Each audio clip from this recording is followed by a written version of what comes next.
Kristen yang berdampak bagi Indonesia. Laksamana tituler Dr. Johannes Leimena yang lahir pada 6 Maret 1905, adalah seorang dokter, politisi, dan pahlawan nasional Indonesia. Ia tercatat sebagai menteri yang menjabat paling lama dalam pemerintahan Presiden Soekarno, dengan total masa jabatan hampir 20 tahun. Leimena duduk dalam 18 kabinet yang berbeda, dimulai dari Kabinet Syahrir kedua tahun 1946 hingga Kabinet Dwi Korah ketiga tahun 1966. Dalam pengabdiannya di Kabinet, Leimena menjabat sebagai Menteri Kesehatan, Wakil Perdana Menteri, Menko Distribusi, Wakil Menteri Pertama maupun Menteri Sosial. Di luar kabinet, ia juga menjabat sebagai anggota Dewan Perwakilan Rakyat dan Konstituante, Ketua Partai Kristen Indonesia, atau Parkindo dan Wakil Ketua Dewan Pertimbangan Agung antara tahun 1950 hingga 1968. Selain sebagai politisi, Leimena muda memiliki keinginan kuat membangun sistem kesehatan yang baik untuk Indonesia. Pada tahun 1930 Leimena ditugaskan di Rumah Sakit Zending Immanuel Bandung. Pada saat itu banyak warga muslim memiliki keraguan untuk berobat ke rumah sakit misionaris Kristen.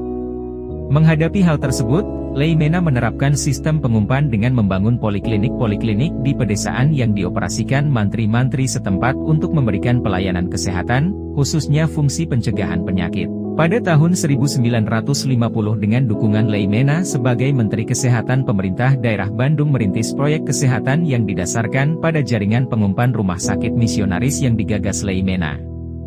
Sistem inilah yang dikenal dengan istilah Bandung Plan atau Leimena Plan, yang merupakan cikal bakal sistem puskesmas yang kita kenal sekarang. Selain itu sebagai Menteri Kesehatan, Leimena juga mengagas kebijakan pembentukan Balai Kesehatan Ibu dan Anak atau BKIA di seluruh Indonesia tahun 1951 dan pembentukan Lembaga Makanan Rakyat yang berfungsi mendidik masyarakat mengenai nutrisi pada tahun 1952. Kedua kebijakan tersebut saat ini dijalankan melalui fungsi Posyandu yang kita kenal. Leimena juga turut serta dalam organisasi Dewan Gereja Indonesia yang sekarang dikenal sebagai Persekutuan Gereja-Gereja di Indonesia, atau PGI, dan terpilih sebagai wakil ketuanya pada tahun 1950 hingga 1964. Pada tahun 1950 Leimena juga turut menggagas pendirian Gerakan Mahasiswa Kristen Indonesia. Pada tahun 1935, Leimena menuliskan pandangannya tentang menjadi seorang Indonesia yang Kristen dalam majalah Belanda El Teto.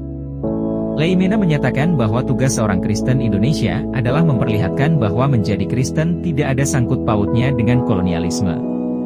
Menjadi Kristen berarti hidup dalam dua dunia yang tidak terpisahkan, sebagai anggota yang hidup dalam bangsanya dan juga sebagai anggota persekutuan orang-orang kudus di dalam Kristus. Pandangan dan ketaatannya sebagai seorang Kristen membuat Presiden Soekarno memanggil Leimena dengan julukan Mij Dominee, yang artinya pendetaku. Saat ini nama Leimena diabadikan dalam berbagai objek penting, diantaranya Rumah Sakit Johannes Leimena di Maluku.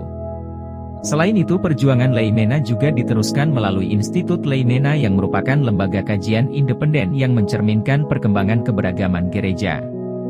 Perjalanan hidup Johannes Leimena dapat menjadi inspirasi bagi kita pada Minggu Prapaskah kelima ini.